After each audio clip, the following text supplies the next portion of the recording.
Hello दोस्तों, कैसे हैं आप सब। हमारी कहानियां देखने के लिए हमारे चैनल को सब्सक्राइब कीजिए और हाँ, बेल आइकॉन पर क्लिक करना मत भूलिएगा। चलो, आज पहली बार मेरी जिंदगी में खुशियां आने वाली हैं। बड़े सुकून से अपना मनपसंद खाना बनाऊंगी। शालू खुशी खुशी किचन में गई, लेकिन वहां उसने कुछ ऐसा देखा जिसकी उसे क्या किसी को भी उम्मीद नहीं होगी। उसने देखा कि किचन में चूल्हा ही नहीं था। ये क्या हुआ? इस किचन में तो चूल्हा ही नहीं है। बिना चूल्हे के मैं खाना कैसे बनाऊंगी? इन लोगों को लगा होगा कि मैं बिना चूल्हे के खाना बना ही नहीं पाऊंगी। अब देखो मैं क्या करती हूँ। शालू ने सभी हरी सब्जियों को अच्छे से काट लिया। चलो, ये तो डाइटिंग वाला खाना बनकर तैयार हो गया, लेकिन इसे खाएंगे किसके साथ? अब इन लोगों को लग रहा होगा कि रोटी बनाने के लिए तो चूल्हे की जरूरत पड़ेगी ही, लेकिन उसका भी इलाज है मेरे पास। शालू तुरंत बाहर बाजार में गई और वहां से ढेर सारी ब्रेड खरीद कर ले आई। सासू माँ, ससुर जी, आदित्य, आ जाइए, खाना लग गया है। ये सुनकर तीनों हैरान हो गए, क्योंकि तीनों एक ही कमरे में बैठे थे और अपनी बहू की हार का इंतजार कर रहे थे। क्या आप लोगों ने भी वही सुना जो मैंने सुना? हाँ, मैंने भी वही सुना, लेकिन मुझे एक बात समझ में नहीं आ रही है कि उसने बिना चूल्हे के खाना आखिर बनाया कैसे। ये तो हमें बाहर चलकर ही पता चलेगा। तीनों बाहर खाने की टेबल पर आए तो देखा हरी भरी सब्जियों से बना हुआ मसालेदार सलाद और कुछ ब्रेड रखी हुई थी।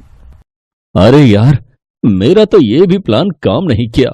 चलो कोई बात नहीं, कम से कम इसी बहाने अब दोनों सास बहू लड़ेंगी तो नहीं चूल्हे की वजह से।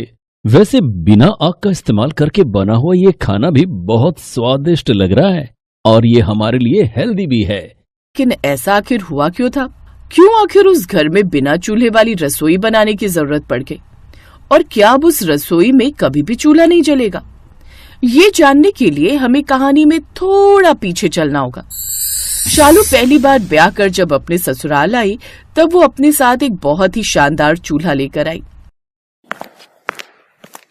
देख बहू, पहली बात तो हम दहेज के सख्त खिलाफ हैं, लेकिन फिर भी तू चूल्हा लेकर आई है तो इसे चुपचाप स्टोर रूम में रख दे, क्योंकि किचन में तो वही चूल्हा इस्तेमाल होगा जो मुझे दहेज में मिला था। ठीक है सासू माँ, इसमें कौन सी बड़ी बात है। जब तक वो चूल्हा चल रहा है तब तक उसे चलाएंगे। जब वो खराब हो जाएगा तब मैं अपना वाला चूल्हा निकाल लूंगी। शालू ने अपना चूल्हा स्टोर रूम में रख दिया और किचन में जाकर अपनी सास के चूल्हे पर खाना बनाने लगी। खैर, शालू खाना बनाकर जब टेबल पर लाई तो वहां पर उसके सास, ससुर, आदित्य सब पहले से ही बैठे थे। बहू, तेरी माँ ने तुझे खाना बनाना नहीं सिखाया था क्या? इतना वक्त लगता है खाना बनाने में। सासू माँ, आप मुझे कुछ भी कह लीजिए, लेकिन मेरे मायके वालों को कुछ भी कहने की जरूरत नहीं है। और खाना आपके चूल्हे की वजह से देर से बना है। इतना धीरे धीरे जलता है कि पूछो ही मत। इतने स्लो मोशन में तो राघव भी डांस नहीं करता। तू क्या हे कर रहा है? वो मेरे चूल्हे को बुरा कह रही है और तुझे हंसी आ रही है। अरे तो उसमें बुरा मानने वाली क्या बात है? बहू बिल्कुल सही तो कह रही है। तुम्हारा चूल्हा बहुत पुराना हो चुका है, कई बार तो उसे रिपेयर करवा चुके हैं। अब उसे स्टोर रूम में रख दो। शाम को उसके ससुर ने कहा, अरे बहू, जरा चाय बना दोगी क्या? ससुर जी ऐसे क्यों बोल रहे हैं? आपको तो मुझे आदेश देना चाहिए। मेरा भी चाय पीने का मन है। मैं हम तीनों के लिए चाय बना देती हूँ। सासू माँ को भी बुला लीजिए। शालू किचन में गई, चाय का बर्तन गैस पर रखा और चूल्हा जलाने की कोशिश करने लगी, लेकिन गैस जलने का नाम ही नहीं ले रही थी। तभी अचानक किचन में गैस की महक आने लगी। सासू माँ के चूल्हे से तो गैस लीक हो रही है और चूल्हा जल भी नहीं रहा है। कभी कभी मन करता है इसे उठाकर कबाड़ में फेंक दूं। तभी वहां पर उसकी सास टपक पड़ी। क्या कहा तूने? मेरे चूल्हे को तू कबाड़ में फेंक देगी? खबरदार जो आज के बाद मेरे चूल्हे के बारे में कुछ भी कहा तो। सासू माँ, ये चूल्हा अपना दम तोड़ चुका है, जलने का नाम ही नहीं ले रहा, तो मैं क्या करूं? आप ही देखिए, गैस की महक आ रही है, कहीं से आपका चूल्हा लीक हो रहा है। उन दोनों की आवाज सुनकर वहां पर शालू का ससुर भी पहुंच गया। अरे क्या हो गया? क्यों लड़ रही हो तुम दोनों बच्चों की तरह? देखिए ना, आपकी बहू हमारे चूल्हे के बारे में क्या कह रही है। कह रही है कि चूल्हे को वो बाहर कबाड़ में फेंक देगी। पिताजी, आप ही देखिए ना, गैस की महक आ रही है और चूल्हा जलने का नाम ही नहीं ले रहा है। मैं जाकर अपना चूल्हा रख देती हूँ और इस चूल्हे को स्टोर रूम में रख देती हूँ। अच्छा, मैं भी तो पुरानी हो गई हूँ, मैं भी लीक करने लगी हूँ कहीं ना कहीं से, तो मुझे भी उठाकर तुम लोग स्टोर रूम में रख दो और कहीं से नई नवेली सास ले आओ। तुम तो बात का बतंगड़ बना रही हो। ठीक है, मैं तुम्हारा चूल्हा अभी रिपेयर करवा कर लाता हूँ।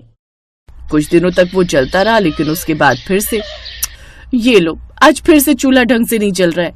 1 घंटा तो चूल्हा जलाने में ही लग जाता है। आज मैं खाना बनाऊंगी नहीं। धीरे धीरे रात के 10 बज गए। तभी आदित्य ने शालू को आवाज देकर बुलाया। शालू, रात के 10 बज गए हैं, मुझे सुबह काम पर भी जाना है। अभी तक खाना नहीं बना क्या? अरे कैसे बनाऊं खाना, जब चूल्हा जल ही नहीं रहा तो कैसे बनेगा? 1 घंटा तो चूल्हा जलाने में ही लग जाता है। मैं नया चूल्हा लेकर आई हूँ, वो बेचारा स्टोर रूम में रखा हुआ है, उसकी कोई इज्जत ही नहीं।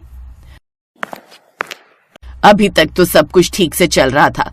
जब से तेरी बीवी इस घर में आई है तब से इस घर में हर रोज मेरे चूल्हे को लेकर लड़ाई हो रही है। ऐसा करती हूँ, इस चूल्हे को लेकर मैं ही इस घर से निकल जाती हूँ, फिर सारा मामला ठीक हो जाएगा। माँ, एक चूल्हे को लेकर इतना ज्यादा पॉजेसिव क्यों हो रही हो? हम लोग आपके चूल्हे को कहीं बाहर फेंकने तो नहीं जा रहे। उसे चुपचाप सजाकर स्टोर रूम में रख देते हैं। हर रोज आप उसके दर्शन कर लेना।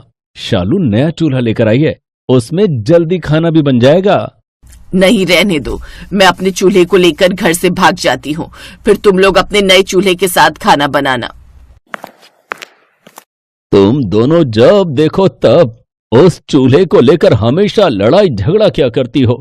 तुम बहू का नया चूल्हा किचन में नहीं रखना चाहती और बहू पुराने चूल्हे के साथ खाना बनाना नहीं चाहती। सासू माँ, ससुर जी, मैं उसी पर किसी तरह से खाना बना लिया करूंगी। देखा, आखिरकार जीत मेरे चूल्हे की हुई। इसीलिए कहती हूँ बहू, अपनी सास से कभी पंगा मत लेना। और शालू उसी में खाना बनाने की कोशिश करने लगी। वो बार बार चूल्हा जलाने की कोशिश कर रही थी, लेकिन चूल्हा जल ही नहीं रहा था। तभी अचानक गैस लीक होने की वजह से आग पकड़ ली। शालू की साड़ी भी जलने लगी। वो जोर जोर से चिल्लाने लगी, आदित्य बचाओ, पिताजी बचाओ, बचाओ। आदित्य ने बाल्टी भर भर कर जल्दी से पानी डाला और थोड़ी देर में आग बुझ गई। 3 दिन के इलाज के बाद शालू ठीक होकर वापस घर आ गई। पड़ गई तुम्हारे कलेजे को ठंडक। ये तो अच्छा हुआ कि वक्त पर आदित्य ने पानी डाल दिया, वरना कुछ भी हो सकता था शालू के साथ।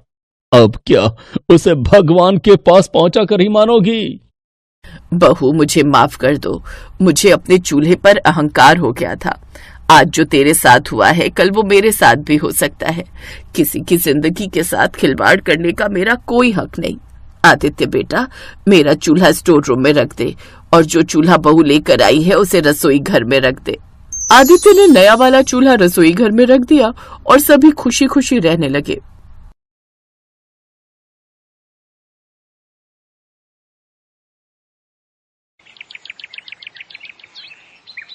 दीपा ने सबके लिए हलवा बनाया और पूरी कढ़ाई उठाकर ड्राइंग रूम में ले आई। उसके सास ससुर को थोड़ा अजीब तो लगा, पर उस समय उन्होंने सोचा कि शायद नई नई बहू है तो घबराहट में उसने ऐसा किया होगा। अरे दीपा भाभी, आप तो हलवे की पूरी कढ़ाई उठाकर ले आए। कोई बात नहीं मेघा, चलो तुम भी हलवा परोसने में भाभी की मदद करो। कोई नहीं जानता था कि रसोई के बर्तन इधर उधर रखना और सारा खाना रसोई से लेकर घर में भी फैला देना, ये दीपा और उसके पूरे परिवार की आदत थी। ये तो जब दीपा ससुराल में रहने लगी तब सबको उसकी इस आदत का पता चला। दीपा, तुम रसोई के सारे बर्तन खाना बनाने के बाद बाहर क्यों ले आती हो? आज तुमने दाल चावल बनाए तो पूरा कुकर और कढ़ाई बाहर आंगन में रख दी। ऐसे थोड़ी होता है। तो इसमें क्या बुराई है? बार बार रसोई में जाने से अच्छा है एक ही बार में सारे बर्तन बाहर रख दो। हम तो अपने घर में ऐसे ही करते हैं। अब मैं ये थोड़ी है बार बार मैं रसोई में उठकर जाऊंगी कुछ चाहिए हो तो। सबके बार बार टोकने पर भी दीपा ने अपनी आदत को नहीं सुधारा। एक दिन दीपा के सास ससुर कहीं बाहर गए हुए थे। वहीं दीपा खाना बनाकर हॉल में बैठी हुई थी। तभी कुछ मेहमान आ जाते हैं। नमस्ते बेटा, आशा बहन जी घर पर नहीं है क्या? माँ बाबूजी किसी जरूरी काम से बाहर गए हैं। ऐसा है बेटा, हमारे बेटे जो है राहुल की शादी है। ये शादी का कार्ड है और मिठाई का डिब्बा। माँ पापा से कह देना कि सबने शादी में जरूर आना है। तभी आनंद भी कमरे से बाहर आ जाता है। नमस्ते अंकल जी, नमस्ते आंटी जी। आइए बैठिए ना। दीपा, अंकल आंटी के लिए कुछ चाय नाश्ता? नहीं नहीं बेटा, मुझे लगता है आप खाने के लिए बैठे हो, फिर कभी आएंगे। अच्छा, शादी में सबने पहुंचना है, मम्मी पापा को बोल देना। कार्ड देने आए पति पत्नी अजीब सा मुंह बनाकर वहां से चले गए। दीपा की सास अगले दिन पड़ोस वाली के साथ बातें कर रही थी। क्या बात है आशा बहन, सुना है तुमने तो पूरे घर को रसोई बना दिया है। कल मिस्टर शर्मा और उनकी पत्नी तुम्हारे घर कार्ड देने आए थे ना? हाँ आए तो थे, क्या हुआ? वही बता रहे थे कि तुम्हारे घर जब कार्ड देने गए तो उनसे खड़ा भी नहीं हुआ गया। तुम्हारी बहू ने पूरे ड्राइंग रूम को रसोई बनाकर रखा हुआ था। जिधर देखो उधर खाने के बर्तन फैले हुए थे। मुझे तो मिसेस शर्मा ही बता रही थी, बोली उन्हें तो बहुत प्यास भी लगी थी, पर वहाँ तुम्हारे घर उन्होंने पानी भी नहीं पिया क्योंकि तुम्हारे घर में उनका रुकने का मन ही नहीं था। ऐसे कौन खाना खाता है आशा बहन? मैं बहू से इस बारे में बात करूंगी। अच्छा मैं चलती हूँ। दीपा की सास गुस्से से भरी हुई थी। वो जैसे ही अपनी बहू दीपा को खरी खोटी सुनाने के लिए जाने लगती है, तभी एक टैक्सी उनके दरवाजे पर रुकती है। टैक्सी में दीपा के मम्मी पापा और भाई बहन बैठे हुए थे। दीपा का मायका दूसरे शहर में था, इसलिए शादी के बाद उसके मायके वाले उसे मिलने और कुछ दिन उसके पास रहने आए थे। इस वजह से दीपा की सास उसे कुछ कह नहीं पाई। माँ पापा, ज्योति अमन, आप सबने तो मुझे सरप्राइज दे दिया। हाँ, सोचा शादी के बाद कुछ दिन तुम्हारे पास रह लेते हैं, तुम्हारे शहर में घूम लेंगे। अभी कुछ दिन काम तो था नहीं, इसलिए घर पर खाली ही बैठे थे, तभी तुमसे मिलने आ गए। बहुत अच्छा किया। दीदी बहुत जोरों की भूख लगी है, कुछ बढ़िया खाने को मिल जाए तो मजा आ जाए। दीपा दीदी, मैं तो आपके हाथों के गरम गरम छोले भटूरे खाने के लिए तरस गई। मम्मी तो बनाती ही नहीं है। कोई बात नहीं, मैं अभी थोड़ी देर में सब कुछ बढ़िया तैयार कर दूंगी, तब तक आप लोग फ्रेश हो जाओ। आशा देवी ने सोचा भी नहीं था कि कुछ देर बाद उसके घर का नजारा क्या होने वाला है। अरे दीपा, मुझे प्याज टमाटर यहीं दे दे, मैं काट देती हूँ। हाँ माँ, मैं लाती हूँ। दीदी मैं सलाद का सामान लेकर आती हूँ, आप मुझे बता दो कहाँ रखा है। वही फ्रिज में सब कुछ है, निकाल कर यहीं बाहर ले आओ। तीनों मिलकर बैठकर काम भी कर लेंगे और गप्पे भी मार लेंगे। ड्राइंग रूम की हालत देखने वाली थी। एक तरफ मेज पर आलू प्याज के छिलके बिखरे हुए थे और बाकी सब सब्जियां फैलाकर बैठी हुई थी। पूरे ड्राइंग रूम का नजारा देखने वाला था। भाभी, ये सब क्या है? पूरे ड्राइंग रूम को तो आपने रसोई बना दिया, सब कुछ गंदा हो गया है। अभी तो काम वाली सफाई करके गई थी और देखो ना, जगह जगह से पंखे से आटा उड़कर इधर उधर फैल रहा है। कोई नहीं, मैं अभी साफ कर दूंगी, बस हो ही गया। ज्योति गुस्से में अपनी मम्मी के कमरे में जाती है और सारी बात कह देती है। माँ, घर का क्या हाल हो गया? आपको भी पता है ये घर कम रसोई ज्यादा लगता है। जहाँ देखो वहाँ सब्जियां, बर्तन, आटा, दाल, चावल इधर उधर बिखरा ही रहता है। भैया भी भाभी को कुछ नहीं कहते। जब से वो इस घर में आई, घर में बिल्कुल साफ सफाई नहीं रहती। ऊपर से उनके मायके वाले और यहाँ आकर बस गए। मैं भी इसी बात से तंग हूँ। ये तेरे पापा बैठे हैं ना, ये कुछ नहीं बोलते, बस मुंह सिलकर बैठे रहते हैं। अरे तुम तो मेरे पीछे ही पड़ी रहती हो आशा। मैं क्या बहू के घर वालों को ये जाकर कह दूं कि वो यहाँ से चले जाएं? है, तुम भी कैसी बातें करती हो। थोड़े दिन की बात है, संभाल लो। जब वो चले जाएंगे तब हम बहू से बात करेंगे। एक दिन दीपा रसोई में खिचड़ी बना रही थी। उसने खिचड़ी बनाई और गरम गरम कुकर लाकर ड्राइंग रूम में रख दिया और अंदर बर्तन लेने के लिए चली गई। तभी दीपा की सास अलमारी से कुछ सामान निकालने आई। उस समय ड्राइंग रूम में कोई नहीं था, बस दीपा की सास आशा ही थी। अचानक कुकर फट गया। आशा को अस्पताल लेकर जाते हैं। घबराने की कोई बात नहीं है, मैंने आशा जी के हाथ पर दवाई लगा दी है, कुछ दिनों में आराम आ जाएगा। ये सब दीपा भाभी और इनके मायके वालों के कारण हुआ है। अगर इनमें जरा सी भी समझ होती तो ये इस तरह से लापरवाही ना करती। आज अगर माँ को कुछ हो जाता ना, तो बस मैं तो इनसे बिल्कुल रिश्ता तोड़ देती। सबका मूड खराब था क्योंकि जो भी हुआ था बहुत गलत हुआ था। दीपा और उसके मायके वाले भी थोड़े घबराए हुए थे। उन्हें डर था कि कहीं वो दीपा के साथ कुछ गलत ना करे। दीपा के मम्मी पापा और दीपा बहुत शर्मिंदा थे। समधन जी, जो भी हुआ बहुत गलत हुआ, पर आप हम सबकी गलतियों की सजा हमारी दीपा को मत देना। हम वादा करते हैं हम कभी भी यहाँ नहीं आएंगे। हम दीपा से दूर रहेंगे, पर आप दीपा को हमारे साथ मत भेजना। दीपा की आंखों में आंसू आ जाते हैं। दीपा फूट फूट कर रोने लगती है। दीपा बहू, मैंने तुम्हें कब कहा कि यहाँ से जाओ? मैंने तो कुछ भी नहीं कहा। गलती तो हर किसी से होती है, और फिर देखो तो मैं बिल्कुल ठीक हूँ। पर आगे से ध्यान रखना, जो चीज जहाँ के लिए बनी होती है हमें उसका इस्तेमाल वहीं करना चाहिए।